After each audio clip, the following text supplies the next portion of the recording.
할렐루야. 하나님은 존귀하신 분이십니다. 여러분 제가 늘 존귀하는 게 존귀가 무슨 뜻이냐 이렇게 얘기를 하는데요. 정말 세상의 어떤 표현으로도 말할 수 없는 하나님의 은혜. 우리가 하나님을 섬기는 것은 이 종교의 의식이 아니고 실상입니다. 여러분 실상이에요. 사실이라는 얘기입니다. 하나님은 살아계신 분이시죠. 우리는 하나님을 섬기되 하나님께서 무엇을 원하는지를 알아야 돼요. 그래서 요한복음에 보면은 4장 23절과 24절에 아버지께 참으로 예배하는 자는 신령과 진정으로 예배할 때가 오나니 곧 이때라. 지금 때라는 뜻이에요. 아버지께서 이렇게 자기에게 예배하는 자를 찾으시니라. 하나님은 영이시니 예배하는 자가 신령과 진정으로 예배할지니라. 아멘. 우리는 영이신 하나님을 존중할 줄 알아야 됩니다. 여러분 눈에 보이지 않는다고 하나님을 무시하면 안 돼요. 예배란 말은 뭐냐면 입맞춤이라는 뜻이거든요. 하나님을 공경하는 사람은 그분이 우상과 같은 존재가 아니라 영이시라는 것을 인정하고 신령과 진정으로 우리가 다시 말해서 성령과 진리로 예배를 드려야 되는 거예요. 아멘. 그래서 오늘 이 자리에 오셨을 때 여러분들 그냥 있는 것이 아니라 성령님 임하시옵시고 아멘.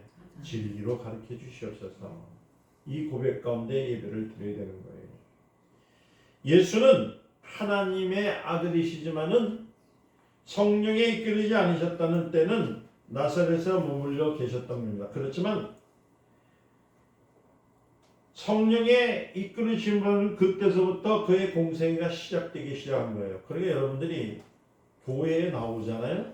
나오셔서 직분을 맡기 이전에 여러분들이 예수를 믿겠습니다 할 때서부터가 주님이 공생의 길을 한 것처럼 여러분들에게도 성령의 삶이 시작된 겁니다.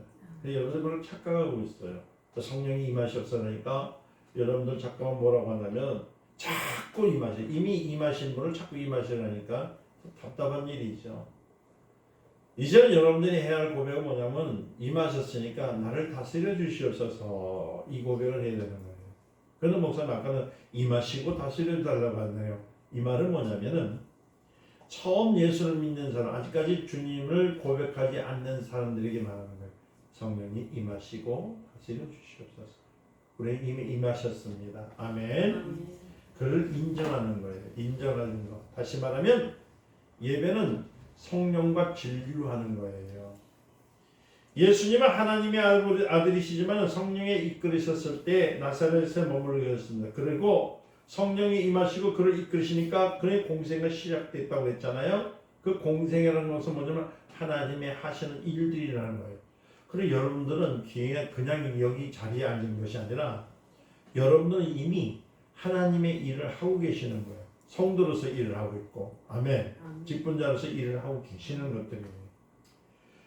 교회는 그리스도의 몸입니다. 교회 안에 성령의 역사가 충만해야 되는 거예요. 그래서 교회가 드리는 예배도 성령으로 인도함을 받아야 되는 것이지 내 마음대로 드리고 내 마음 생각대로 드리는 건 아니라는 겁니다.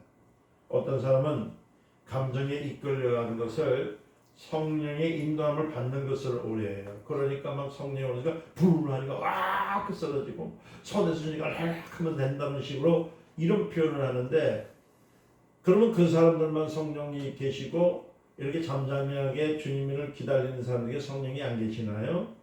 그건 오해예요. 이미 여러분들은 주는 그리스도시요 살아계신 하나님의 아들입니다 라고 고백하는 순간 성령님이 임하신 겁니다. 성령이 사람들이에요. 이해되셨습니까?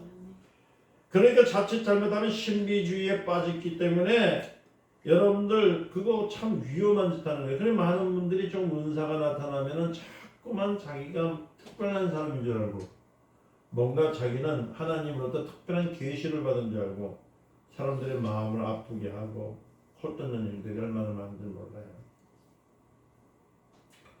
성령 충만이 무엇을 의미하는지를 잘 알아야 돼요. 성령 충만은 뭐냐면 요한복음에 분명히 나타났습니다. 16장 13절에 성령은 진리의 영이십니다. 아멘. 그러니까 말씀이 들어가지 않고서 성령이 역사하지는 않아요. 교회가 말씀이 없으면 어떻게 될까요? 성령 충만이 없어요. 그런데 이상하게 요새 교회들은 성령이 계시지도 않는데 성령 충만을 받았다고 하고 말씀이 없는데도 말씀이 없는데 성령이 있다고 하니까 참 그 능력이 이건 특별한 능력이라는 거야. 진리가 없는 곳에서는 성령이 일하시지 않습니다. 증가하지 않습니다. 다시 말해주면 성령은 진리와 함께 하시는. 그래서 물과 성령. 그래서 예수님이 뭐라고 하셨어요? 내 피를 마셔라. 내 몸을 먹어라. 말씀하셨던 것이 바로 성령과 진리라는 거예요. 이해되셨습니까? 사람이 자기 생각에 따라서 열심히 내는 것은 하나님은 아무 상관이 없습니다. 열심히 많이 땀내고 그냥 기도 많이 하고 땀내고 찬양 아무리 해도 자기 열심을 하는 건 하나님 바라지 않아요. 누가 함께 하셔야 돼요? 성령과 진리로 해야 되는 겁니다. 이해되셨습니까?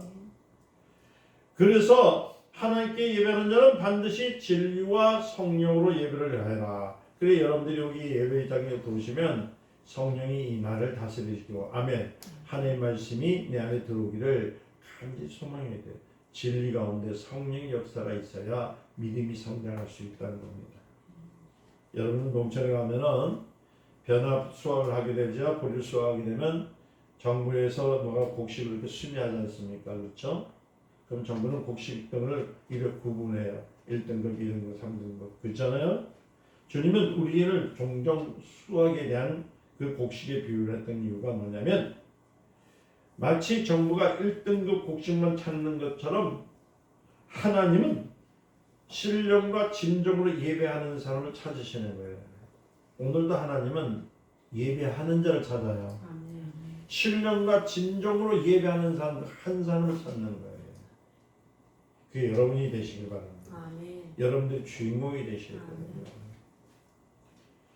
하나님은 우리는 하나님이 찾으시는 것이 무엇인지 알고 그 기준에 미달되지 않기 위해서 우리가 예배를 드리는 겁니다. 그게 신앙생활이에요. 근데 오늘날 교회 신앙인들은 전부 얼마나 건방진지 하나님을 이리 오세요 저리 가세요 하고 말이야. 자기 마음에 안 든다고 하나님 왜 나한테 이러십니까? 왜 저러십니까? 그냥 웃기는 거예요. 지금. 판단하시고 그것을 구별하시는 분은 누구시라고요? 하나님이시거든요. 하나님은 처음부터 우리가 보는 것은 곡식을 보는 겁니다. 알곡을 보고 계시는 거예요. 우리 교회가 처음 예배를 개척 시작할 때 우리 교회의 그 모토가 뭐였냐면 성공하는데 예배에 성공하는 교회로서 그랬어요. 지금도 마찬가지예요. 그래서요. 여러분들 오해하지 마세요. 왜 기존 교회에 있는 성도들이 저희 교회 왔다가 그냥 가시느냐. 이유가 있어요. 여기는 예배를 성공하는 예배에 성공하는 교회이기 때문에 거기에 맞지 않기 때문에 떠나는 겁니다. 예배는 진정과 신령을 드려야 됩니다. 하나님은 예배를 찾습니다. 예배라는 것은 인간이 하나님의 얼굴을 뵙고 하나님 앞에 입을 맞추는 거예요. 이렇게 입 맞춘다는 말하니까 뭐 뽀뽀하는 걸로 얘기하는 게 그게 아니라 옛날에 여러분도 아시잖아요. 임금 앞에 나갈 때 신하가 고개를 숙였을 때 그 신하에게 임금이 손을 내밀어요. 내밀을 때 뭐가 있어요? 반지가 있거든요. 반지를 이렇게 내밀면 그 신하가 어디다 가냐면 이 반지에다 입을 쫙 맞추는 거예요. 이렇게 맞추는. 그래도 하나님의 입 맞춘다니까 또 이게 막 뽀뽀하는 처럼 이렇게 생각하는 게 아니에요. 그 말은 내가 승리했습니다. 하나님의 이름으로 고통이 왔을 때, 환난이 왔을 때, 어려움이 왔을 때 하나님의 이름으로 승리했습니다. 아멘. 하나님의 이름을 높였습니다 하면서 그 승리한 사람들이 예배당에 와서 하나님의 그 어디에? 하나님이 있던 능력의 권능 앞에 하는 거예요. 이게 진짜 예배입니다. 다시 말해서 인간이 하나님과 가장 가까이 만날 수 있는 기회가 뭐냐면은 여러분들 착각하지 마세요. 예배 외에는 하나님과 만날 수 있는 기회가 없어요. 하지만 만약 우리가 예배 시간에만 하나님을 뵙으려고 한다면 나머지 시간에는 뭐예요? 하나님과 무관한 생각하면 어떻게 되겠습니까? 관심을 끌 수 없거든요. 예배라는 것은 어떤 것이냐면 내 생활 속에서 주님 앞에 무릎을 꿇고 주님을 따라가는 것만. 생활이 예배입니다. 아멘. 교회 나와서는 거룩한 척하고 교회에서는 신자 노릇하는 거 그거 아니에요. 내 생활 속에서 내 삶 속에서 주님과 함께 동행하는 겁니다. 어떤 일이 있을지라도 주의 이름을 높이는 것. 할렐루야. 모세가 하나님께 보여주신 양식에 따라서 성막을 지었습니다. 여러분 아시죠? 솔로몬은 예루살렘에 성전을 지었습니다. 성전에 들어가면은 반드시 뭘 잡아요? 짐승을 잡아서 그 피를 흘리게 합니다. 그 번제단이라고 했죠? 제가 얘기하잖아요. 번제단에 뭘 흘린다고요? 피를 흘린다는 겁니다. 피를 흘렸다는 말은 뭡니까? 다른 것이 아니라 나의 모든 것들이 사라졌다는 뜻이에요. 아멘. 피를 흘려서 죄를 속죄하지 않으면 아무도 하나님 성전에 들어갈 수 있습니까? 없습니까? 예수의 흘리신 보혈을 의지하고 우리가 들어왔잖아요. 믿으십니까? 피를 흘려서 죄를 속죄하지 않으면 성전에 들어올 수 없기 때문에 주님은 피를 흘리라는 거예요. 여러분들도 여러분들 안에 피를 흘린다는 의미는 뭐냐면 바로 여러분들 안에 죄악이 사라져야 된다는 거예요. 구약시대 사람들은 짐승의 피를 의지해서 성전에 들어간 것처럼 우리는 예수의 보혈을 의지하고 하나님께 나왔습니다. 할렐루야. 우린 정결한 사람들입니다. 예수의 이름. 할렐루야. 어떤 분이 전화 와가지고 그래요. 목사님, 내가 지금 환자가 있는데 병을 고치려고 하는데 어떻게 고쳐야 됩니까? 이렇게 물어봐요. 그래서 제가 그랬어요. 다른 말 하지 말고 예수, 예수, 예수 요 3번만 하셨어요. 그랬더니 그렇게 됩니까? 그거 해보라니까. 그러나 그 예수라는 말할 때는 진정과 신령이 있어요. 당신의 신앙이 있어야지만 됩니다. 그래서 손을 얹어서 따라서 했대요. 어떻게 해요? 예수, 예수, 예수. 이 예수라는 이름 앞에는 피가 있고 능력이 있고 아멘, 사함이 있고 고침이 있고 모든 것을 이루는 역사가 있어요. 그때 환자가 일어나는 겁니다. 할렐루야.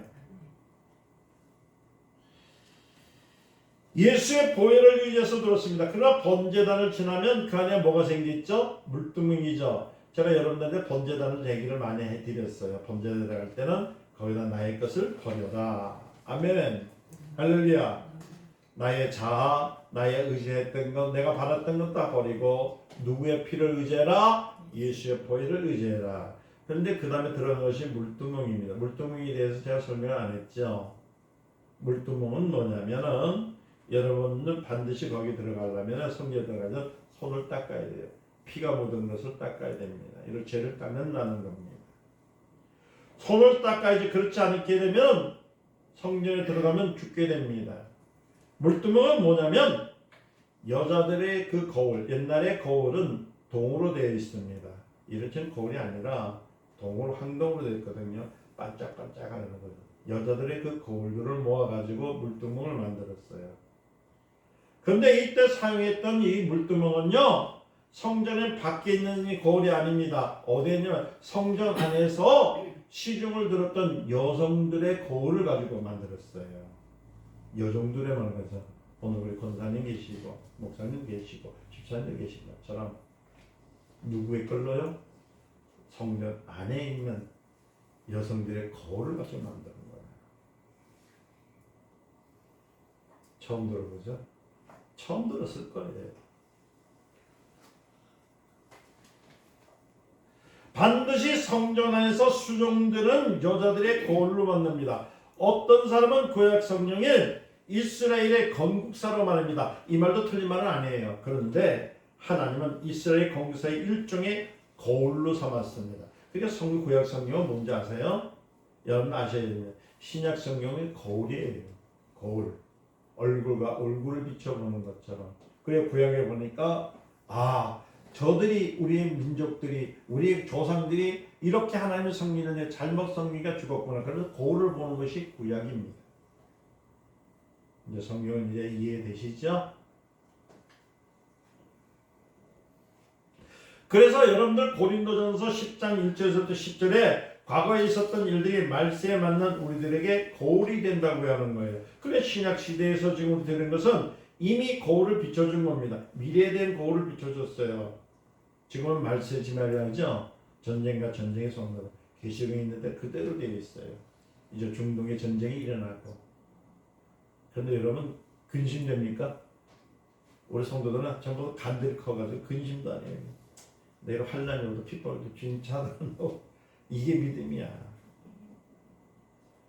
그런데 이 환난이 왔다고 핍박이 왔다고 막 가서 쌀 사대고 말이야 석유 갖다가 그냥 막 싸대고 그러면은 이게 참 문제 생겨. 어떤 사람은 전쟁에 간다고 라면을 그냥 한 트럭 갖다 냈다고 하는데 한 트럭 갖다 놓으면 다 썩으면 어떡하려고 그래 그거 유통기한이 있는데. 노아 때에 홍수로 멸망한 자들이 우리에게 거울이 됐습니다. 그때 구원받은 이들이 우리에게 거울이 되는 겁니다. 이해되셨습니까? 좀 똑같아요. 지금 성경적으로 노아 때에 보세요. 구원받기 위해서 했던 사람들 수많은 사람들의 노아가 방주를 넣는데 120년 동안 했는데 이것은 구원이요. 이것은 하나님 능력이요. 그렇게 했는데 듣는 사람은 어떠라는 겁니다. 단 몇 명만? 8명. 지금 오늘날 교회들이 오늘날 세대가 돼요. 예수를 믿으라면 예수를 믿지 않는 사람들 아무리 전파해도요 그렇지 않는 사람들만 그걸 뭐 때문에 구약 성경을 보여준 이유가 노아 시대 때에서도 보여준 것은 현재 우리 살아있는 데서 거울로 보게 만드는 거예요. 이처럼 이스라엘을 통해서 하나님께서 원하시는 것과 원하지 않은 것 하나님의 뜻에 합당한 것과 합당하지 않는 것그 위를 속한 것과 불의에 속한 것을 드러내게 한 것이 여러분 구약입니다. 그래서 고린도전서 10장 6절에 하나님은 이런 이스라엘 역사를 온 세계에 향해서 거울로 삼으라 했던 거예요. 그러므로 거울을 녹여 만든 물두멍은 뭐냐면 복음적으로 성경을 말하는 거예요. 뭐라고요? 물두멍은 뭐라? 성경입니다. 아멘.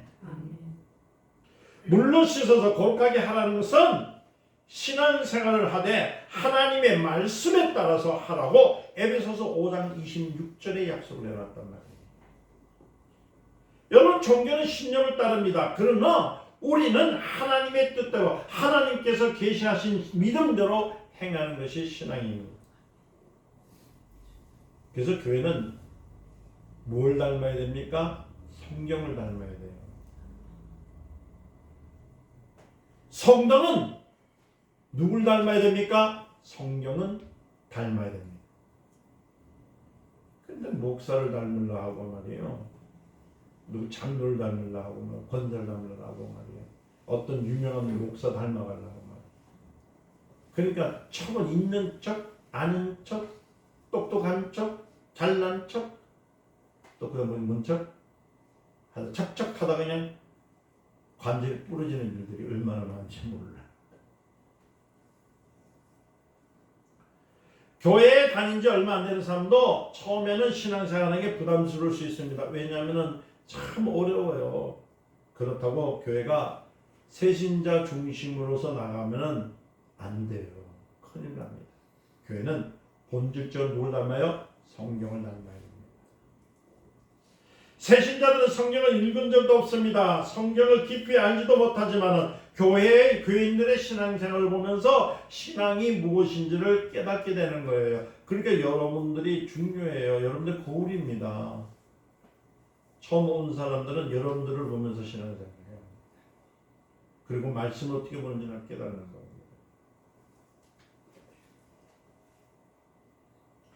다시 말씀드리면 교인들의 신앙생활을 보면서 성경을 읽는 것과 같은 효과를 얻게 된 겁니다. 그러므로서 교회는 누굴 닮아야 된다고요? 교회는 성경을 닮아야 되는 거예요.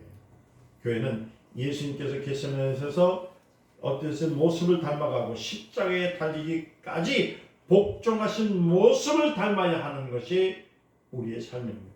성경은 이렇게 우리가 닮아가야 할 거울입니다.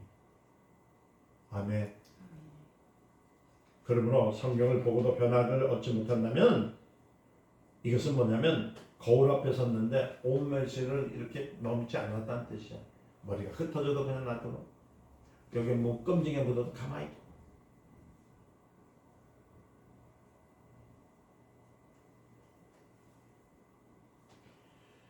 이와 같이 성전에 들어가는 사람들은 범죄단을 통과합니다. 그리고 물두멍을 통과해야만이 비로소 성소에 들어가는 거예요. 성소에는 어느 특정한 시간만이 아니라 24시간 내내 뭐가 켜져 있어요? 불이 켜져 있고, 아멘. 향이 피어오르고, 아멘. 그리고 떡이 진열되어 있어요. 꺼지지 않는 불이 있어요. 꺼지지 않는 향이 있습니다. 꺼지지 않는 떡이 있습니다. 이전엔 이 모든 일들이 레위인들의 자손들이 감당했습니다. 그러나 이제는 누가요? 우리들이 해야 돼요. 우리는 만인 제사장이거든요. 우리 모두는 성령을 모시는 성전이기 때문에 하나님을 섬기는 제사장으로서 하나님을 섬기고 있다는 사실을 우리가 스스로가 알아야 되는 겁니다. 하나님을 섬기는 일은 어느 특정한 시간이 아니라 24시간 내내 지속되는 것처럼 여러분들의 삶은 교회에서만이 아니야. 여러분들은 집에서든지 회사든지 어떤 삶에도 24시간의 제사장, 왕 같은 제사장으로서의 삶을 살아야 된다는 겁니다. 그러므로 우리는 예배당에서 예배를 드릴 때나 직장에서 일할 때나 성전으로 또 제사장으로서 거룩한 역사를 시작해야 된다는 겁니다. 모세는 말이에요. 광야에서 장막을 지었을 때 솔로몬은요 예루살렘에서 성전을 지었잖아요. 요한복음 2장 19절에 뭐라고 하냐면 예수님께서 예루살렘에 있는 성전을 보시면 너희는 이 성전을 헐라 내가 사흘 만에 지으리라 말씀하셨잖아요. 그 이유가 거기 있어요. 다시 말하면 성전은 어디 있다고요? 여기 있어요. 여러분들이 아닌 거예요. 여러분들은 하나님의 성전입니다. 믿으시죠? 그러니까 교회가 여기 있다 저기 있다 하지 마시고 명성교회라는 이름 앞에, 그러니까 이 건물 앞에 우리가 모여있는 사람들, 그래서 에크레시아라고 그래요. 그냥 말하면 영적인 교회인들이라고 그래요. 성령이 임하시는 교회인. 그래서 우리 교회는 12교회가 있어요. 13교회가 있어요. 20교회가 있어요. 아멘. 이는 예수님께서 자기 육체를 가르쳤습니다. 예수님께서는 죽으시고 부활하신 후에도 우리를 성령을 모시는 전이라고 말씀하셨어요. 그래서 요한계시록 21장 2절에 또 내가 보면서 거룩한 성 예루살렘이 하나님께로부터 하늘에서 내려오니 그 예배한 것이 신부가 남편을 위하여 단장한 것이 되더라. 할렐루야. 그러니까 세상에 단장한 신부처럼 아름다움이 어디 있냐면은 바로 우리는 신랑을 기다리는 신부와 같이 흠도 없고 점도 없이 자신을 예배하기 때문에 항상 우리는 무엇을 지나서 녹자를 지나서 모래 물두덩이에 거울을 비춰보는 것처럼 아멘. 하나님 말씀으로 나 자신을 돌아볼 수 있는 신앙을 가져야만이 하나님만에 들어가는 거예요. 이해되셨습니까? 기존 교회에서는 자꾸만 예수 믿으면 구원받는다는 말로 일축해버렸어요. 근데 그 말은 틀린 말은 아니야. 근데 거기에는 한 가지로서 딱 이렇게 일축되었지만 그 내용에 들어가면은 반드시 뭐냐면 성경을 통해서 자기 자신을 바라보고 할렐루야 예수의 보혈로 씻은 바 받는 거며 예수를 닮은 사람만이 하나님 나라의 잔치에 참여할 수 있다고 성경은 유명히 말씀드리고 있는 거예요. 그래서 요한복음 12장 47절에 사람이 내 말을 듣고 지키지 아니할지는 내가 저를 심판하지 아니하노라. 내가 온 것은 세상을 심판하러 온 것이 아니라 세상을 구원하기 위함이라. 그래서 예수 이름은 구원인 거예요. 아멘. 하나님의 죄를 구원하셨다. 우리가 성경에 있는 것은 그 말씀이 우리를 심판할 것이기 때문에 우리가 성경을 닮지 않으면 이는 하나님 기준에 미달되기 때문입니다. 과연 우리의 신앙과 성품이 성경을 닮았습니까? 성경을 닮았으면 진실할 수밖에 없는 거예요. 성령을 닮았으면 하나님의 사랑이 우리 안에 나타나야 되는 거예요. 성령을 닮았으면 여러분들 삶이 기쁨이 넘쳐야 되는 거예요. 그러나 우리는 과연 성경을 닮는 삶을 살았을까요? 어떤 종은요 5달란트를 받았습니다. 어떤 종은요 1달란트를 받았습니다. 1달란트 받은 종은 주인의 기대에 미달하지 못했기 때문에 그 달란트를 뺏겨버렸어요. 그리고 1달란트 받은 종에 대해서 뭐냐면 게으르고 악한 종이라고 표현을 하죠. 결과적으로 그는 추방을 당할 수밖에 없는 겁니다. 그럼 여러분들이 악하고 게으른 종이 안 되려면 뭘 보라고요? 하나님의 말씀을 거울로 삼으시기를 예수님을 축원드립니다. 이해되셨습니까? 성경과 무관한 삶을 살면요 하나님은 추방시키신대요. 우리가 그분 앞에 설 때 그분과 입 맞출 수 있어야 되고 그분의 얼굴 뵐 수 있어야 되는 거예요. 예수님께서 제자들과 높은 산에 올라가셨어요. 그렇죠? 제자들은 예수님께서 모세와 엘리야와 함께 계신 것을 보고 매우 흥분했습니다. 그래서 예수님이 간 곳마다 핍박을 받으셨습니다. 그렇게 착한 일 많이 있어도 유대교 사람들은요, 지도자는 그를 핍박하고 심지어는 예수님을 죽이려고 했습니다. 그런데 유대인들이 그토록 존경하는 모세와 누가요? 엘리야가 그와 함께 있었다는 것을 봅니다. 그때 마태복음 17장 4절에 누가요? 베드로가요? 흥분한 나머지 뭐라고 하냐면 이럽니다. 주여! 우리가 여기 있는 것이 좋습니다. 주께서 만일 원하시면 내가 초막 셋을 만들겠습니다. 하나는 누굴 위하여? 모세를 위하여. 하나는 누굴 위하여? 엘리야를 위하여. 또 누구를 위하여? 주를 위하여. 그러니까 모세는 시내산에서 성전을 짓는 법과 성전 안에서 하나님 섬기는 배우는 것을 배웠습니다. 이것은 뭐예요? 율법이었죠. 모세는 율법을 우리에게 가르쳐줬습니다.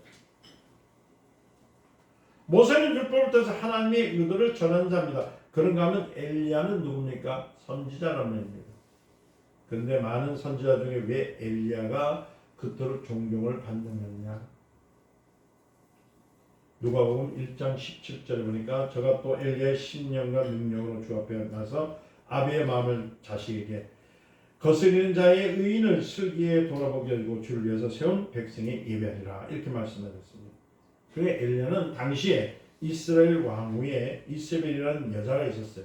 이세벨 누구예요? 이방 여인입니다. 이방 여인이 이제 이스라엘에 들어왔습니다. 이세벨 참 위험합니다. 이세벨은요 이스라엘로 시집 왔을 때에 어떤 일을 했냐면 바알이라는 우상을 갖고 들어옵니다. 그래서 당시에 이스라엘 땅에는 바알 선지자들이 몇 명이 들어오면 450명이 들어있었어요. 그뿐만 아니라 그 땅에는 그 고대로부터 내려왔던 아세라라는 선지자가 있습니다. 그 아세라라는 선지자는 몇 명이냐면 400명입니다. 그러니까 바알의 선지자 몇 명? 450명. 그 다음에 아세라 선지자 몇 명? 400명. 850명입니다. 여러분들 아셔야 됩니다. 바알과 아세라는요 부부입니다. 바알은 남자고요. 아세라는 여성입니다. 그래서 이 두 우상을 섬기는데 바알을 섬길 때 제사장이 나올 때는 누가 나오냐면 남자 제사장이 나옵니다. 아세라의 선지자를 그럴 때 그 섬기는 거 나올 때는 누가 나오면 여자 제사장이 나와요. 그러니까 여기는 850명은 450명은 누구야? 남자고 400명은 누구야? 여자예요. 이들이 나타난 겁니다. 그때 누가 나타나면 암담의 시대에 엘리야가 나타난 겁니다. 여러분 엘리야에 대해서 좀 아셔야 됩니다. 제가 왜 이렇게 목소리를 높이면서 강조하냐면 엘리야가 뭘 잘했느냐, 무엇을 잘했느냐.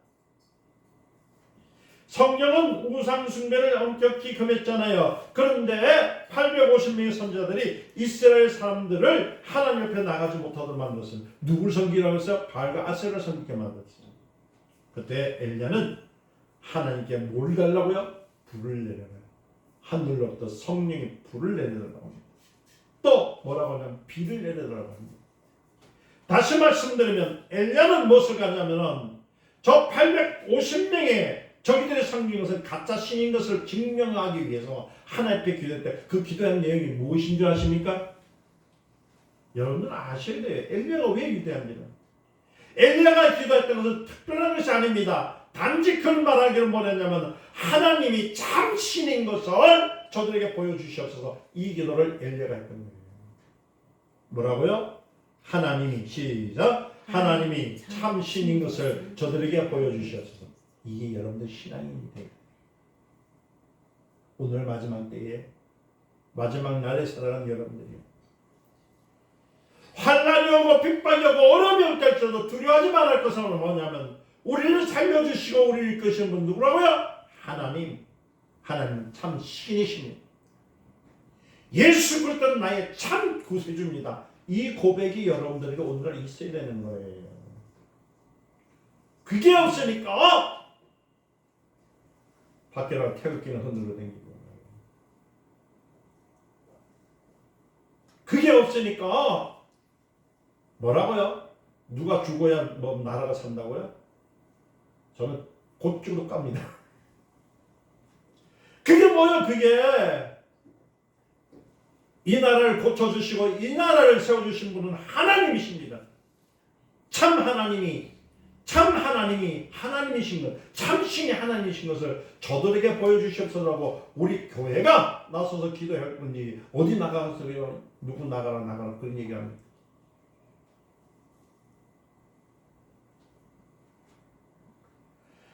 하나님의 마음을 백성에게 돌리기 위해서 간청한 엘리야는 다른 것을 한 것이 아니에요. 이스라엘 하나님의 신은 참신이시다. 저들에게 보게 하소서, 알게 하옵소서.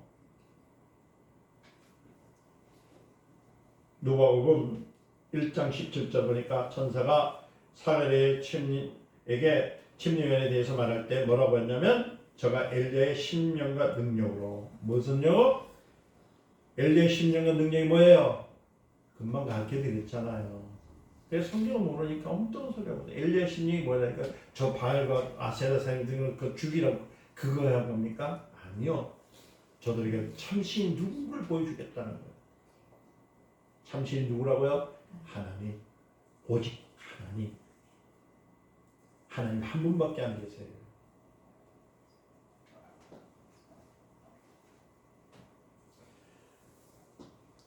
그러니까 하나님께로 돌아와서 하나님을 찾으라고 한 겁니다. 엘리야의 고백은 다른 게 아닙니다. 너희 이스라엘 백성들아, 오늘날 말하면 너희 성도들아, 하나님을 찾으라. 하나님만이 이 나라를 살릴 수 있고 하나님만이 이 환난을 이길 수 있도록 하시는 분이다.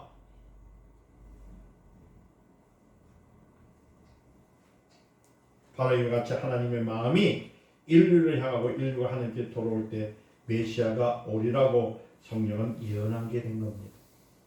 메시아가 오기 전에 엘리야가 먼저 와야 한다는 뜻이 바로 이거예요. 다른 것이 아니라. 이해되셨습니까? 그런데 엘리야가 오기 전에 있어야 할 것이 있습니다. 바로 뭐냐면 율법의 기능입니다. 율법은 뭡니까? 사람들로 하여금 너희는 죄인이다. 율법은 구원할 수 없습니다. 그렇죠? 율법에 따라서 누가 나오냐면 그때 바리새인들이 나옵니다. 바리새인들은 잘못된 사람들이 아닙니다. 바리새인들은요 바리심입니다. 정직한 사람들이에요. 그들의 행위와 생활에 대해서 흠잡을 없는 그런 사람들이었습니다. 그런데 그들에서 치명적인 약점이 뭐예요? 그들의 치명적인 것은 뭐냐면 그들에게는 성령이 없어요. 은혜가 없어요. 아멘. 오늘날 교회는 성경을 읽으라고 그래요. 성경을 많이 읽으면 된다고 그래요. 새벽기도 많이 나오라 합니다. 철야를 많이 하라 합니다. 이거는 뭘 만납니까? 바리새인입니다. 주님은 그걸 원하는 것이 아니에요. 오늘날 기독교인들이 많이 약점이 뭐냐면 다른 것이 아니라 하나님 앞에 무엇을 많이 일을 하고 많이 하나님 앞에 잘 보이기 위해서 노력하면 되는 줄 알고 있어요. 사람들이 볼 때는 주일 성수 잘하지요. 11조 잘하지요. 하나님 앞에 감사 잘하지요. 모든 예배 다 참석하죠. 얼마나 거룩하게 보여. 그건 바리새인이야. 하나님이 원하시는 예배는 우리가 어느 곳에 있든 간에 어떤 환경과 어떤 형편에 있을지라도 하나님이 나를 도와주시는 분이다. 아멘.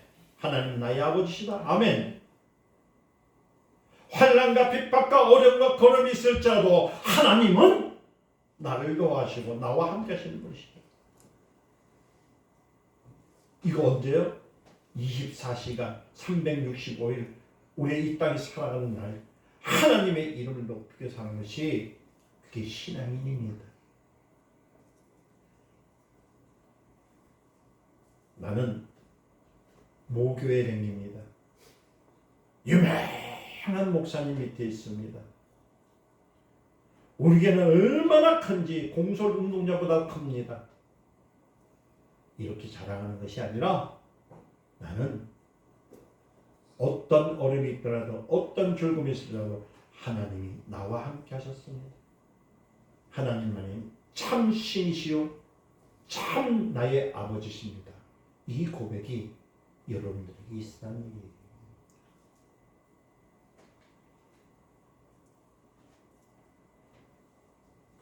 오늘 우리는 기도에 대해 마태복음 11장 13절에 그래서 주여 나는 죄인입니다. 나를 살려주시옵소서. 이것이 모세와 엘리야의 사역으로 인해서 나온 결론인 것을 가르칩니다. 그래서요 예수님께서 모든 선지자와 율법이 예언한 것이 요한의 때까지라 했던 말은 모세와 엘리야 때까지라는 말을 거기 된 거예요. 거기까지. 그러니까 모세와 선지자들도 배운 사람이라면 나는 죄인이라는 고백과 나를 살려주시옵소서라는 부르짖음을 일치해야 된다는 뜻을 가르쳐주고 있는 거예요. 따라서요. 나는 죄인입니다. 그리고 나를 죽여주시옵소서. 그렇게 하는 사람들은 구원받을 수 없어요.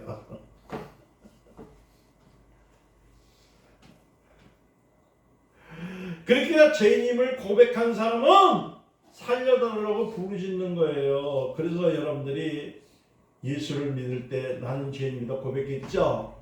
그러니까 살아난 거야. 죽여주시면 하면 안 돼. 근데 왜 교회는 자꾸만 죽여달라고 그래. 죽여. 새벽에도 죽여, 낮에도 죽여, 밤에도 죽여, 아침에도 죽여, 저녁에도 죽여. 그냥 주여가 이게 잘못되면 죽여가 돼요. 그런 고루한 신앙 갖지 말란 말이에요. 따라서 신앙은 실상이다. 실상이야. 여러분들이 말할 때, 여러분들 숨 쉴 때, 여러분들이 근심이 있을 때도 하나님은 다 보고 계셔. 다 듣고 계셔. 하나님은 지금 여러분들이 아프고 눈물 흘릴 때 그 옆에서 가만히 보시는 것이 아니라 하나님도 울고 계셔. 그러면서 이렇게 말해요. 사랑하는 아들아, 사랑하는 딸아. 네가 울면서 그냥 혼자 울지 말고 그 울음을, 너의 아픔을, 너의 슬픔을 내게 말해라. 그게 예수 이름으로 하는 거예요. 그래서 아버지, 나를 도와주시옵소서. 이 아픔이 있습니다. 내 슬픔이 있습니다. 그럴 때에 엘리야의 심정처럼 많은 사람이 볼 때 저 사람은 어저께 막 중기 사냐면서 막 오목을 치는데 어떻게 오늘 살아나는 거 보니까 운이 좋은 것 같아. 아니야, 운보다도 뭔가 있는 것 같아. 그래서 그 사람 가만히 보니까 그 사람은 힘들고 어렵고 힘들고 괴로울 때 다른 사람을 찾아가고 다른 사람한테 고백하는 것이 아니라 뭘 하냐면은 하나님 아버지 나를 도와주시옵소서. 하나님 이 삶 속에 하나님이 살아계심을 알게 하옵소서. 이렇게 기도하는 모습을 사람들이 보게 되는 것. 그게 전도입니다. 아멘. 교회만 오면 찌그레게 거지 같은 것들이 많은지 죄송한 얘기예요. 맨날 동냥타는 것처럼 돈 주세요, 집 주세요, 차 주세요, 뭐. 교회에서 하지 마. 목사는 자꾸 그 소리 들으면 여기 쓰레기통처럼 쌓이면은 목사도 힘들어.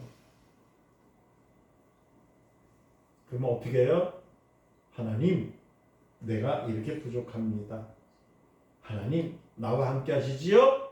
내 손을 잡아주시옵소서. 아멘.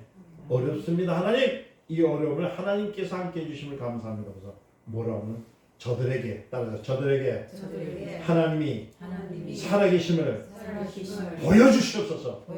이러면서 하려는 얘기는 거야.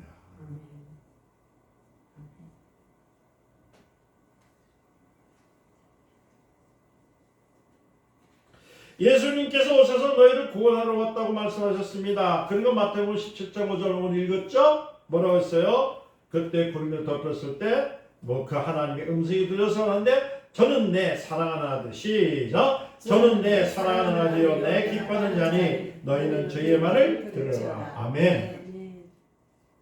우리가 이 삶 속에서 이 신앙 속에서 살아가는 하나님의 말 예수 그때 말을 들어야지 딴 거 들어보면 죽어요. 그게 이단이에요. 그게 왜 예수 외에 다른 사람의 말을 다른 사람들이 섞었던 그 심리를 자꾸 교회에서 들으려고 그랬습니까?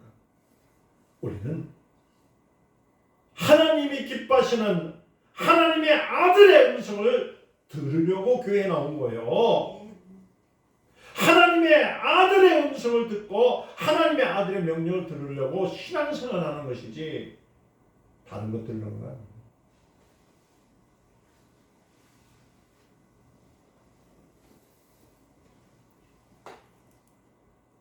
그러니까 나는 죄인입니다. 내게 은혜를 베푸소라고 고백한 자들에게 저는 내 사랑하는 아들이요 기뻐하는 구원받은 자라 저는 나의 말을 들으라.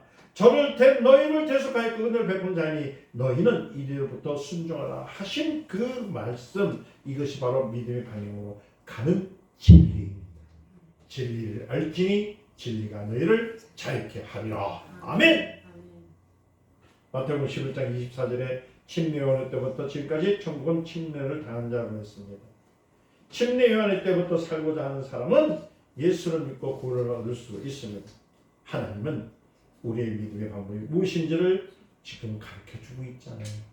그런데 자꾸 믿음을 자꾸만 어느 장로, 어느 목사, 어느 이렇게 따라가는데 여러분 다 그렇게 속지 마세요. 우리의 믿음은 어디부터 나와야 된다고? 예수님으로부터 나와요. 말씀으로부터 나와요. 할렐루야! 우리는 장로교를 믿는 사람이 아닙니다. 감료교를 믿는 사람도 아닙니다. 우리의 믿음은 하나님께서 사랑하시는 아들, 하나님께 기뻐하시는 자를 믿고 순종하는 것이 우리의 믿음이야. 하나님께서 친히 예수를 증거하신 기록은 제자들에게 공교를 만드는 이야기가 아니라는 말입니다. 그래서 베드로후서 1장 16절에 뭐라고 했습니까? 하나님의 크신 위엄을 친히 보았다라고 해요. 여러분들 성경을 보는 순간 하나님의 역사를 봅니다. 아멘. 하나님의 능력을 봅니다. 하나님의 함께 하심을 믿게 됩니다. 그러므로 하나님의 말씀을 거울 삼아 사시기를 예수님을 축원드립니다. 여러분들 우리는 하나님의 은혜 가운데 사셔야 돼요. 따라서 주여 나는 죄인입니다. 내게 은혜를 베푸소서. 손을 꽉 쥐세요. 주여 나는 죄인입니다. 내게 은혜를 베푸소서. 한 번 더 합니다. 주여 나는 죄인입니다. 내게 은혜를 베푸소서. 이게 바로 물두멍이에요.